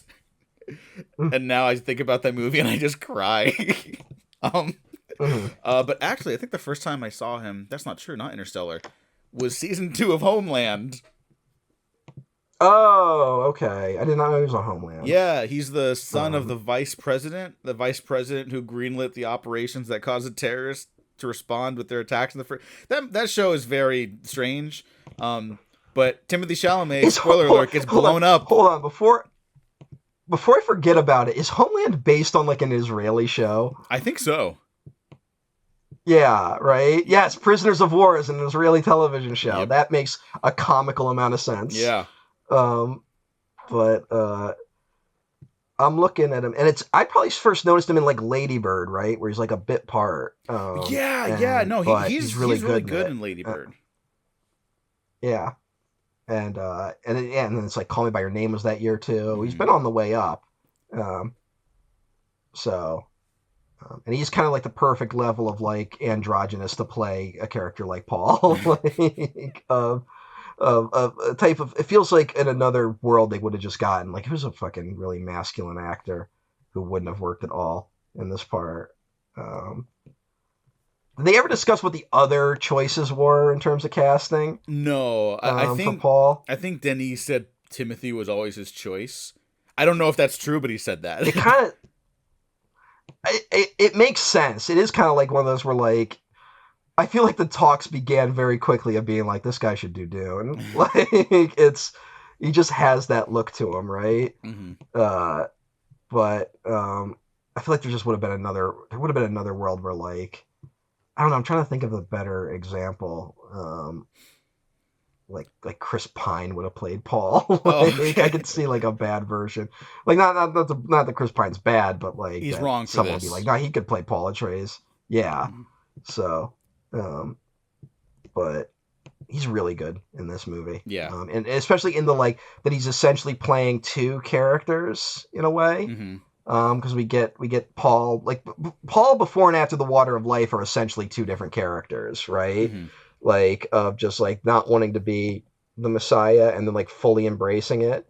And it's exciting to watch when he's like when he starts getting more fanatical, it's genuinely like frightening, right? Yeah, silence. Like that's a little like oh shit. Yeah.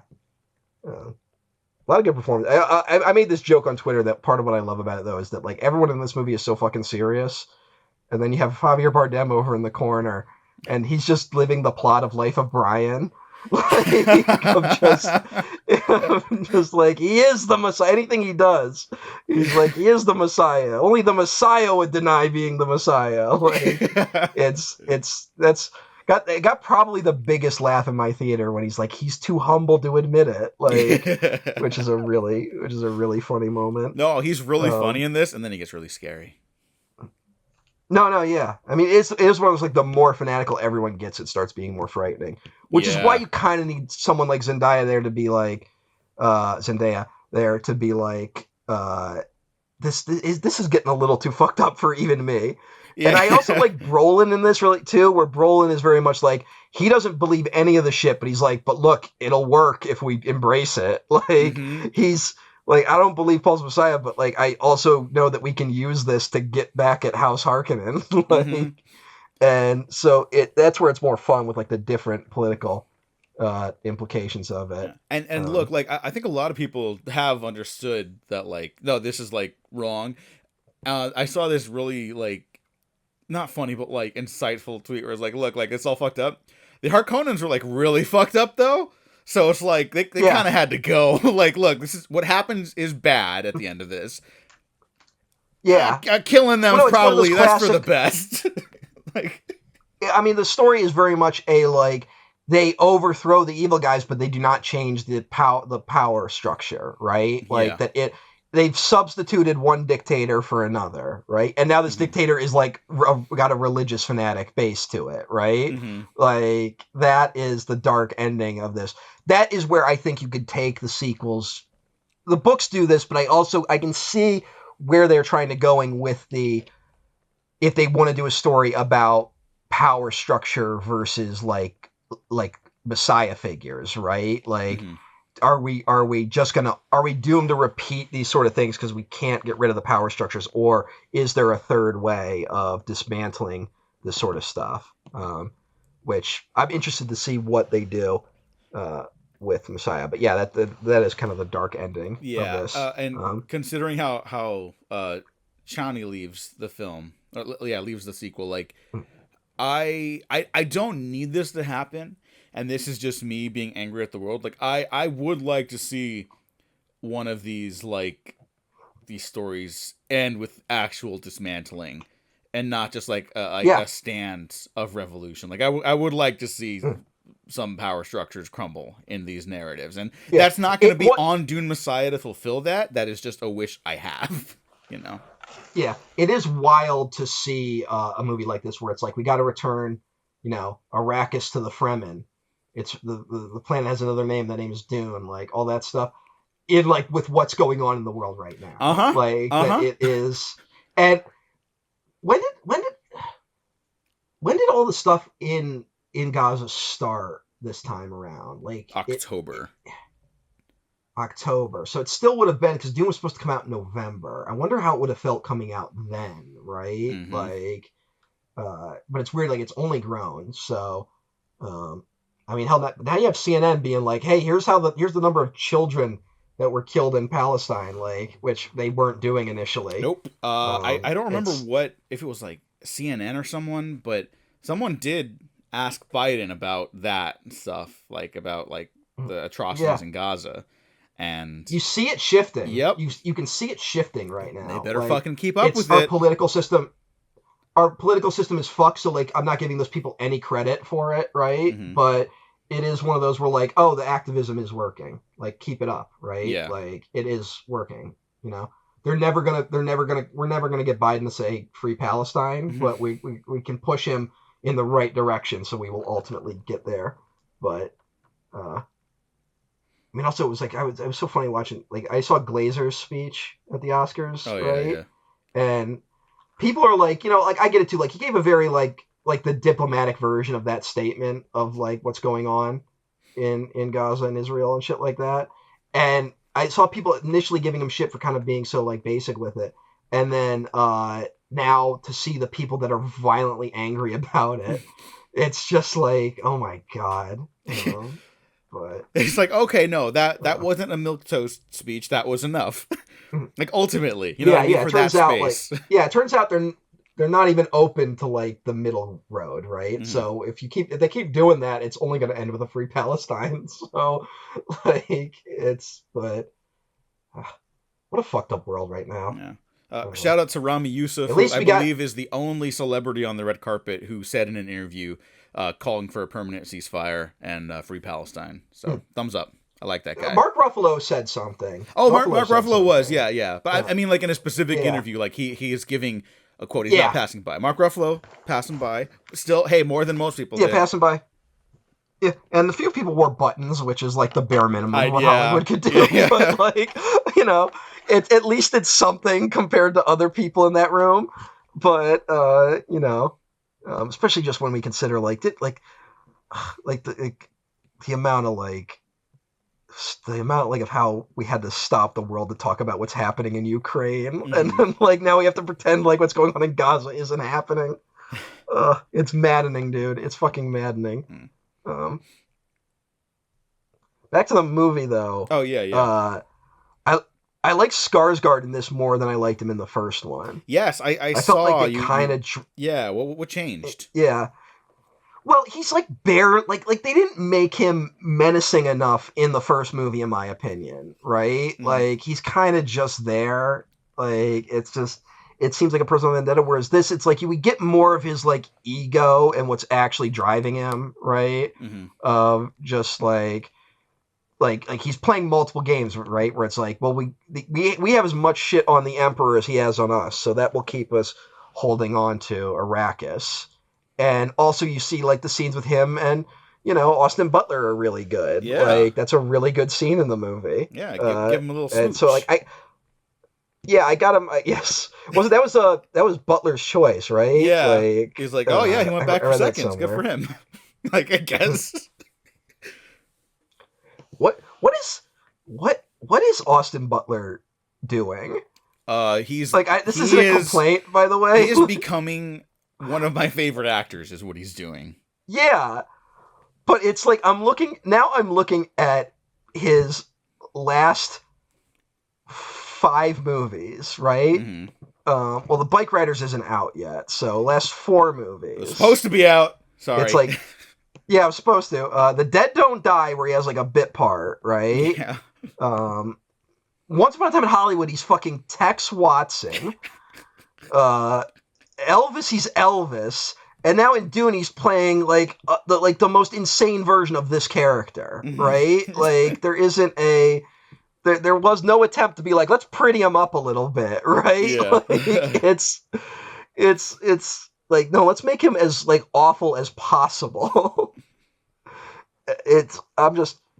I forgot he's in Yoga Hosers. Oh yeah. What a career. Well, he gets that because man. I believe the story is Kevin Smith's daughter saw him on like on all those Nick shows and Disney shows. He was on Zoe 101. Yeah, and he's in an episode of Hannah Montana, which has gone viral because even back then he's fucking committing. Like he's committing to some shit. There is something there. I know it's like a hindsight 2020 thing, but there is sometimes where you go back to those shows and you can just tell that these people, there's like one guy in the room acting everyone off the screen, right? Like, You're just like, oh my god. Yeah. I wonder if he's still friends with Kevin Smith. I wonder how he feels about Yoga Hosers. Oh, I don't know. Yeah. That'd be an interesting conversation to have. Kevin Smith posts a picture of himself crying at the end of Dune 2. But I think part of Austin Butler's deal is that like maybe I'm fucking wrong, but I don't think he's coming from like a financially stable background or like a really well-off background. You know what I mean? And I think like part of that, like starting as like a child actor is just to kind of, help beef up the family financially. Nothing malicious, right? Anything like that, but just like, like, hey, we could use some extra money and you want to do this. Let's do this. We're at a point where it's like, this is his moment, right? Yeah. Like, it's just, now he's the new guy. He's going to be in fucking Heat 2, right? Like, that's at least the discussion. Yeah. There's a video of him at the training ground. Yeah. So, like, that's coming up. It's just, I don't know. It's interesting to see. And it just feels like his willingness to play a character like this to this degree and also play up the whole like gay subtext of it, which was insane. Yeah. I thought they would definitely shy away from that. And the first one, because I remember we were talking about it like in Dune's one, it's like there. Like it is just there on the screen. You're like, what the fuck is that? And then it's like, okay, I guess they're shying away from it. And it's like, nope, he gives his uncle a big old smooch. He gives his big old smooch, and he really wants to penetrate Paul with that knife at the end of it. Yep. So. Also the ending of this movie, the ending fight of this movie is a sex scene. Like that's what that is. That's why I'm just saying. It's my second favorite scene of the film. Not because of the implication. I think it's a wonderfully directed fight scene. I frankly did not know Denis had that in him. He's not an action director in my eyes. Yeah. But it was very good. Yeah, I would agree actually. I mean, the two action scenes in this are pretty good. Like the two big ones. I mean, like the fight scenes with Austin Butler. Like those. There's also the sequences. Oh, sorry. Go ahead. There's the attacks. Oh, and then there's the really good copter sequence where they're trying to shoot it down. Yeah. That's actually really, really good and engaging. And very simple too. Yeah. And not to bring up the Middle East implications too, but it's very similar to fucking Charlie Wilson's War. Like with the whatever those missiles they were using to shoot down the Russian helicopters. like, it's so funny. You can tell everyone is trying to avoid the third rail of, like, this is a Middle East metaphor, but, like, this is so overt. It's more overt than the fucking books, honestly. Like, in terms of, like, this is about the Middle East. Like, so they could totally fumble it with the next one, right? Yeah, they always could. It's interesting. They always could. I have never had more faith in these. Because it's kind of like, well, yeah, I hope Dune Part 2 is as good as the first one, at least. And I'm like, oh, yeah, that kind of clears the first one a little bit. I think there's entirely a possibility that Dune Part 3 could be like, and that's why vote blue no matter what. Like, I could totally see that. Timothy Chalamet just talking to the camera.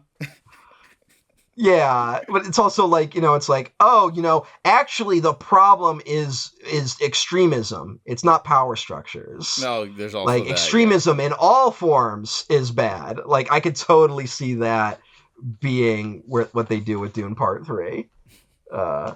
So, and who knows, it might even be harder to not do that going forward, depending on what happens in the next year, right? Mm-hmm. Like, like this year is going to be a really formative year. We got Dave Bautista in here. Dave Bautista's back, giving it. He's great in this, because I don't think I can't think of a time we saw Dave Bautista be kind of like pathetic. Yeah. In a movie. Yeah, never. Like, he's like frightened. Like it's really fun to see him scared in this. Because there's that whole scene where he's like, I'll kill him myself, and then, like, as shit starts going wrong, he, like, runs away. It's really good. Bautista, man, rounding out a really interesting career. I know. He's so fucking good in everything. Did you ever see Knock at the Cabin? Yes, he's really good in it. Yeah, like, I would have given him a Best Actor nomination, but they don't do that for that's also M. Night a weird movies. One where it's like, but that's a weird one where it's also like, I did not know Rupert Grint had it in him. Like, I did, and it's like M. Night is not known for getting, like, those kind of performances out of people, right? Yeah, like, the joke for a while was like, oh, he can't direct actors, Yeah, and that's not true. I would still kind of agree with that. Oh, but like, it's just it's not his thing. Like, it doesn't seem to be where his interests are at totally, right? Mm-hmm. Like, I think it's for him it was much more words and stuff like that. But I don't know what shifted with not. Maybe it's because he's adapting other people's material a little more, so he can kind of like work off that, right? Maybe, yeah. Like, old Knock at the Cabin are both adaptations. Trap, the one he's doing now, is the first one that is entirely him in a while. Mm-hmm. So it's his first film with Warner Brothers since Lady in the Water. Wow. They welcomed him back. Now, because of everything that's going on now, it feels like there's a good chance that movie doesn't get released. Yeah. Yeah, we'll see. We'll see. But yeah, Bautista's great. I guess he was saying, like, Denis was the first director he ever worked with to actually, like, say he was good and to trust his instincts as an actor. And I'm like, that's interesting, because he's worked with a lot of interesting directors, and the fact that none of them told him that is, like, kind of upsetting. James Gunn could have told him that. He sure could have. Yeah. Curious about why that didn't happen. When does he first work? Yeah, although, to be fair, Dave Bautista was, like, the biggest guy coming out swinging in defense of James Gunn. Yes. When he got fired from Guardians 3 initially. Yeah. But, like, if anyone else was going to walk, it was going to be Bautista. Yeah. And then they first worked together in 2017, so, for Blade Runner. Yeah. So. Where he's in one scene and you're like, holy fucking shit, this guy can act. Yeah. Well, yeah, that's the one where it's like, oh, put him in movies. Like, put him in more stuff. He's not just, like, big guy. Like, even though he's great at Drax, but Drax is, like, such a silly character. Yeah. It's hard to really gauge how far that can go. And then it's like, oh, no, put him in Glass Onion. Although, he's so much fun in that. But I have been, like, very vocal. Maybe not enough recently, but, like, because people fucking hate Marvel movies now, rightfully. But I've said, like, since 2014, like, Bautista's the best of those Guardians actors. Like, he really blew me away in that first one. And he just kind of keep getting better as an actor. Did you see The Boy and the Heron English dub? He's the Parakeet King in it. That's incredible. In the English dub, he is so fucking good.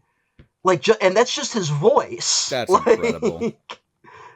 That's one of the best English dubs I think I've ever seen. That movie, like, no one. Hey, by the way, no one told me that Mark Hamill was in the English dub. By the way, you could have told me that. I would have been there. I would have broken into the premiere. Like, but what's with people not telling me Mark Hamill is in things? I don't know. Because that happened with House of Usher too. Like, yeah, I don't know. I think people are weird about Mark Hamill. I think because of Star Wars, but I don't know. I really don't know. But he's a great actor, and he should get more chances to show that to people. Did you struggle to not laugh whenever Christopher Walken was on the screen? It felt like an out-of-body experience at times. Because it's like, why is he here? But he is kind of perfect. You could see him being emperor of something. Yeah. Muad'Dib. Explore the space. Really. Explore it. This is his first performance in 4 years. Help. Yeah, it's been a while. I mean, he's up there. He's older, right? Yeah. Like, he's 80. Like, and this is a movie that mainly calls for him to like sit in a chair for most of it. Yeah. Like, it wasn't that demanding of him. So if he's winding down, I totally get it, right? Like, he's the king of New York. Yeah. And a hell of a career. But it was kind of wild seeing him in this. Even though I knew he, when I saw him in the trailer, I was like, I'm there. Yeah. And shout out to cinematographer Greg Fraser, who's going kind of ham this time. Like this is a way more like saturated movie too. And it's the colors are much sharper and contrasty. And I noticed this immediately, and I was like, is it the same thing? And it turns out it was. So like in the Batman, Greg Fraser got really into like those older lenses. He was like, let's fuck this up. Let's make it look like hard to look at times. And he really loved this lens called the Helios, which you can order on Amazon in eBay at least, or KEH. If you're a photographer, KEH.com. You can find older refurbished stuff there. But the Helios 44-2 lens has a lot of like the swirly bokeh. So like the close up or like that conversation scene with Florence Pugh and Christopher Walken, their backgrounds are all really like swirly, and like there's that great like distortion in the background. And I saw they released like stills of that early on, and I was like, oh, he totally got like hooked on that lens from the Batman, because they used that a couple times there too. And I just love that, like, this is one of the most like predominant cinematographers of this era, and he's like, yeah, I like this old thing I got for $60 on the internet. This movie cost almost $200 million to produce, but let's just do that. And it reminds me of like Deakins, like not like stylistically, but Deakins just like, Deakins gave him the seal of approval, basically, right? Yeah. Like, Deakins was like, the Batman was amazing. Yeah, he was like, it was the best shot movie of 2022. You should have been nominated. The awards are frauds now for not nominating you. Like, no one came out swinging harder. There's been a bit of a discourse about how Joker 2 costs about $10 million more than Dune 2, at least according to what's been released.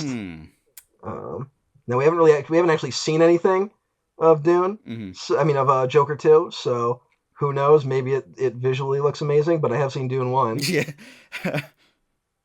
Yeah, and yeah, we will see. I mean, the trailer. We'll see the trailer. I'm not going to watch that movie, but we'll see the trailer. The Hangover was his first of 6 collaborations with Phillips. Lawrence Sher, the cinematographer for Joker and Joker 2. Well, let's focus on this as we wind down. Shout out to what's essentially a cameo. Well, not a cameo, but it's a minor role. Lea Seydoux. I like that actress a lot, and she's been very vocal about like, hey, being an actor in Hollywood, or an actress anyways, in Hollywood is a lot harder than Europe, because here you have to look like hot all the time. Like that's not exactly what she said, but she's saying like you got to be like prettied up and like there's a lot of different pressures. There's different pressures on actors in Hollywood, unfortunately. Yeah, and she's like, in Europe I could just keep acting. Here I got like a time limit, which is like fucked up. Mm-hmm. Yeah, just it's a bad system. Yeah. And then shout out to the little moment of Anya Taylor-Joy. Did you have that spoiled for you? No, I did not. Okay. I knew she was in it. I knew that, like, it was that thing of like she's in it, but we don't know who. And I don't exactly like, I don't keep up with that shit anymore. Like I don't go like, I'm not on fan blogs or anything trying to figure out what the fuck. No, me neither. So I was a little bummed to hear that she was in it. Like just on my timeline, I was like, well, there it is. Thanks for that. Yeah. That had been announced at some point, but like it was kind of like we didn't know who until the last minute, and then it kind of made sense when it was like, oh, she's Aaliyah. Yeah. Even though Aaliyah's not born in this movie. Mm-hmm. I wonder how many people understood the whole like Aaliyah is a fetus with like a full brain, essentially. Yeah, I don't know. That's a big part of it with how she's influencing Lady Jessica. Yeah. Oh. We haven't talked about Rebecca Ferguson. I think we can wind down after this, but Rebecca Ferguson is terrific in this, and her press tour run is the most chaotic thing I've ever seen, and it's amazing. And what's been going on? I haven't really been paying attention. Oh, she's just a lot of fun. She's like a Howard Hawks character, just kind of stumbling through interviews, and like the intrusive thoughts always win with her. Always. Oh, okay. Yeah, it's incredible. I know she talked shit about someone where she was like, someone yelled at me on a movie set or something like that. Oh, like, yeah, it made me feel terrible. Yeah. And we haven't figured out who, right? No, a friend of mine broke it down, and I think he's got it. I don't want to name names just in case it's like, I'm not trying to slander anyone, but I'll explain it to you later. Well, tell me and then bleep it. Well, she said the guy was number one on the call sheet, so everyone's like, oh, it's The Rock. The Rock's like, it wasn't me, because he already knows people don't like him. He's like, no, I'm playing heel in WWE again. I can't have people actually dislike me.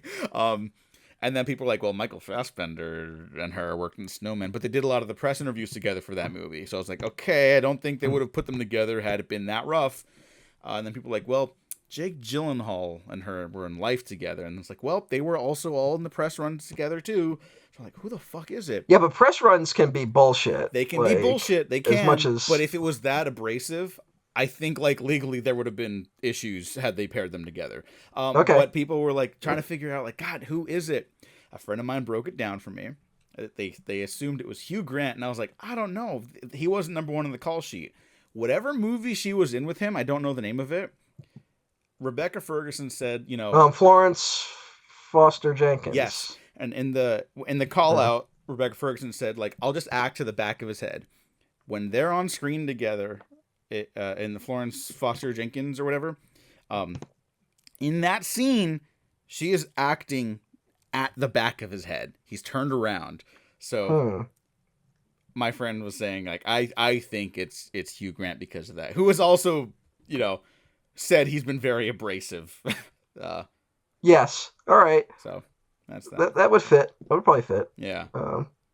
But yeah, Rebecca Ferguson's otherwise, has been a delight, and just like the most like serotonin providing for my brain, basically.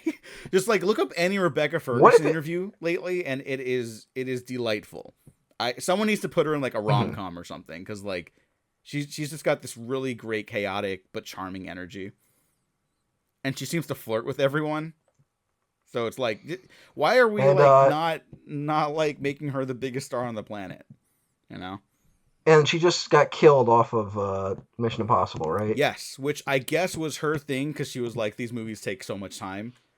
And so people were like, see, It was her choice. It's like, yeah, it doesn't make it like that movie still sucks. I'm sorry, but whatever. We're not here to talk about that. People fucking love that movie. I got so much shit at the Oscar viewing party because I was like, oh, fucking boo. And it's like, I like all the other ones. I'm not trying to be a hater. It's just a bad movie, and her death sucked, and you could have made it like good. I mean, it was really that simple. You could have just made it good, and I wouldn't feel this way. But they didn't. Yeah. They made it bad. So. That's one where I genuinely don't know what people are talking about. I have no idea either. It's not even like it's not even like I feel like I can't even make a good point about it because I don't know what other people are talking about. Yeah. Like, Apologies to Japan, which I guess gave it, like, the best movie of last year award. You guys deserve better. You guys just had Godzilla. Like, well, we took Godzilla from him. Oh, so. Yeah. No, he's an Oscar winner now, so. Yeah. Godzilla he's ours now. He's going to buy up residency in Beverly Hills. Yeah, Rebecca Ferguson's great as Lady Jessica. I have one quick qualm. Do you feel that Lady Jessica kind of pivots immediately to more like scheming in this movie than she did in the first one? Not that she didn't have schemes, but I felt like that kind of it kind of usurped her more like caring like for Paul than anything else. I think it maybe I don't know if it's a fumble, but it makes sense when you consider that she's pregnant, right? Like that's part of the other shift, and that pregnancy is influencing her in weird ways. Mm-hmm. You know how women are. I'm sorry. No. I'm just saying that's the unfortunate implication of that subplot. Mm-hmm. And I feel like it's maybe a drop off from the first movie more because she's a little more. I wouldn't say scheming, but she's got a little more going on with her in the first half of the book there's enough going on with her that people are suspicious of her of being a traitor, right? Yeah. Like, and there's always the pulled loyalties of like, is she on her family side or is she on the Bene Gesserit side, right? Mm-hmm. There's a lot of that, and then a big part of this is her really wanting to get back at the Bene Gesserit, right? But she takes the water of life fairly early, you know. Yeah. So that's sort of scheming. That seems to be a big part of what makes that shift happen, Mm-hmm. you know. Yeah. I guess you're right. Yeah. So I think that's a big part of it. And also, like, I don't know how many people picked up on this, but taking the water of life, it unlocks your genetic history, right? Mm-hmm. So like you have the memories. This is something they kind of believed in the 60s, but it's not true. But like in your DNA is the memory of like your past, you know, genetic line, right? They used to actually believe this. Mm-hmm. So that like taking the water of life can unlock that. So when they take it, they don't just unlock, you know, they don't just expand their minds. They don't just get to see the future. They also can see all the memories of every person in their line, right? Yeah. So like that's a big part of it. So like taking the water, that's how they put together that like she's part Harkonnen, because that when Paul's takes it, because he's male, he's unique where he doesn't just get the female line, he also gets the male line, right? Mm-hmm. Like that's part of what makes it unique that he takes it, because men can't normally take the water of life. And in doing that, he gets the memories of not just, you know, the whole Atreides line, but also the Harkonnen line, which is partly what warps him a little bit. Without spoiling it, there are more implications to that going forward.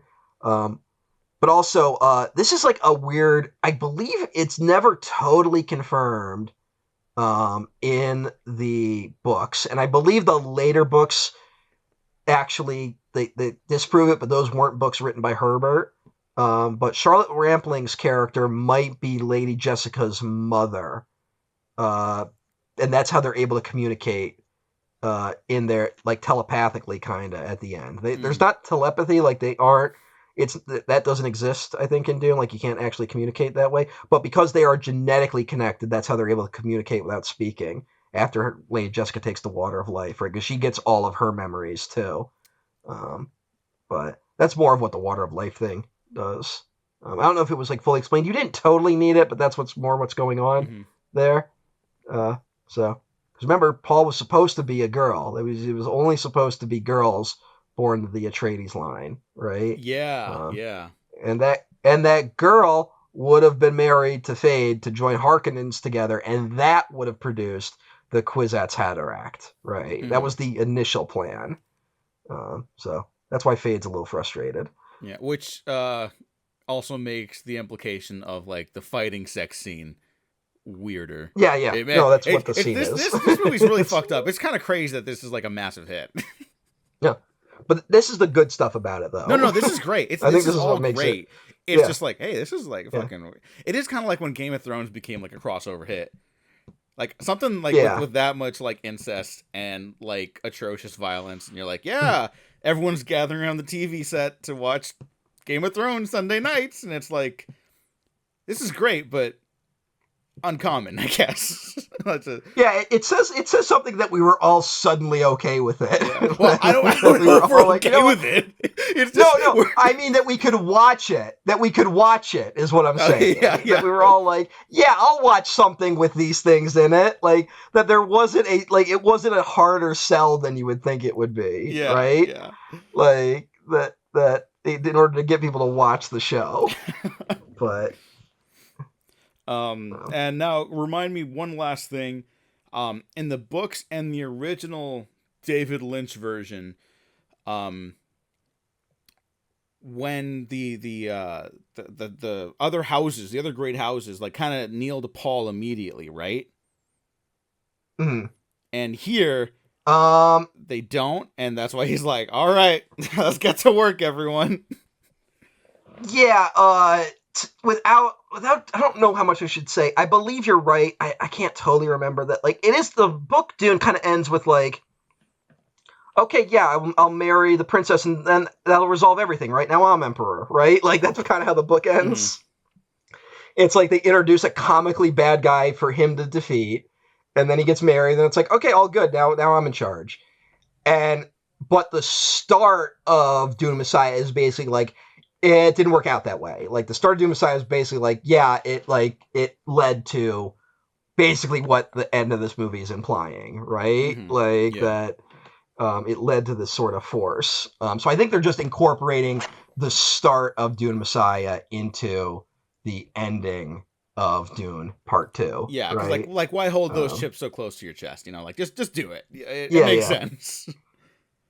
Because like Dune is published in 2 parts. Let me break this down actually, because it's a little complicated. So Dune is initially published as Dune World, 3-part serialization that's published across 1963 to 1964. Those 3 parts published. That's basically the first half of that book, and then there's Prophets of Dune, which is the second half of the story, which was published in 5 parts in 1965. And then those are all combined into the first Dune book. And so, like, it kind of makes sense to do that cut through the middle. It is kind of a 2-part story when you break it down like that. And then Dune Messiah is published 4 years later. So it's a slow ramp up. And then there's an even bigger gap, I think. Yeah, there's a 7-year gap between the publication of Dune Messiah and Children of Dune. So it makes sense. It would make sense if they decide to stop with Dune Messiah. Honestly, yeah. Please, please. Even though Children of Dune is basically like the Return of the Jedi of that series, but I don't know if it works as well. I don't know if this is a story that can handle a Return of the Jedi. I think Denis has talked about how the sequels get a little wonky. Not specifically wonky, but just I think he's aware of it. Because he's a smart guy. Yeah, like here's the thing. Like there's you could essentially do Dune Messiah, Children of Dune as like one trilogy. Then there's God Emperor of Dune, which is kind of its own thing. That's like that whole story has like a beginning, middle, and end, right? Then there's Heretics of Dune and Chapter House Dune, and then Herbert dies, and Chapter House Dune like ends with like a ton of shit unresolved, like that.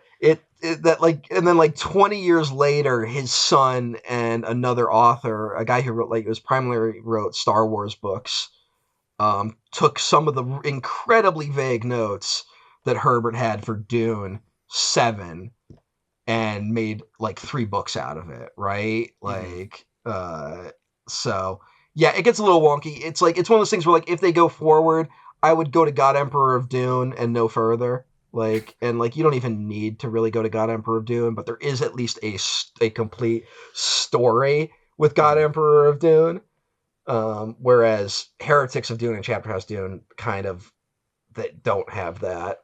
The end, literally, if you ever read it, the ending of Chapter House Dune basically has author surrogate of Frank Herbert and his wife basically show up to be like, "Yeah, I'm sorry, I couldn't figure out how to end all this. It got away from me. The story kind of got away from me." So, yeah. I don't know where you go with it. It's now that it is a franchise. The only unfortunate thing is now that it is a franchise, they're gonna try and get as much out of it as humanly possible, right? Yeah. And there was supposed to be that Bene Gesserit spin-off show, right? Yeah, which is like a prequel. But who knows what's happening with that? They'll do it now. It is one of those, which is partly why I think there's been the elevation of some of the Bene Gesserit characters. I think was to help set up some of that stuff. But yeah.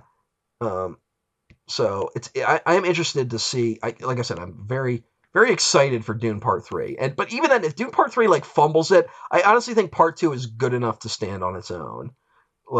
Even without really a beginning, without really an end. I think it is a good kind of Empire Strikes Back type sequel of just yep, here's the tide turning for everyone. But very, very happy with this movie ultimately. Yeah, me too. Last question, then we got to wrap up. You think Jason Momoa makes a comeback in Messiah? Well, what do you know about Messiah? I know that my boy comes back in the books, but I'm sorry if that's a spoiler. It is like a 60-year-old book. I don't care that much. Sorry. But I don't know to the extent of that. Beyond that, he is in every other book except for or no, he's in every book. Yeah, that character, at least the name of that character is in every book, which is insane. But... Yeah, no. There's what's going on with Duncan Idaho is very complicated, but yes, he does come back. I would assume they would do that. I wonder if they're just going to fold some of the stuff from Children of Dune into Dune Messiah, which you could totally do. So I wonder exactly what's going to happen.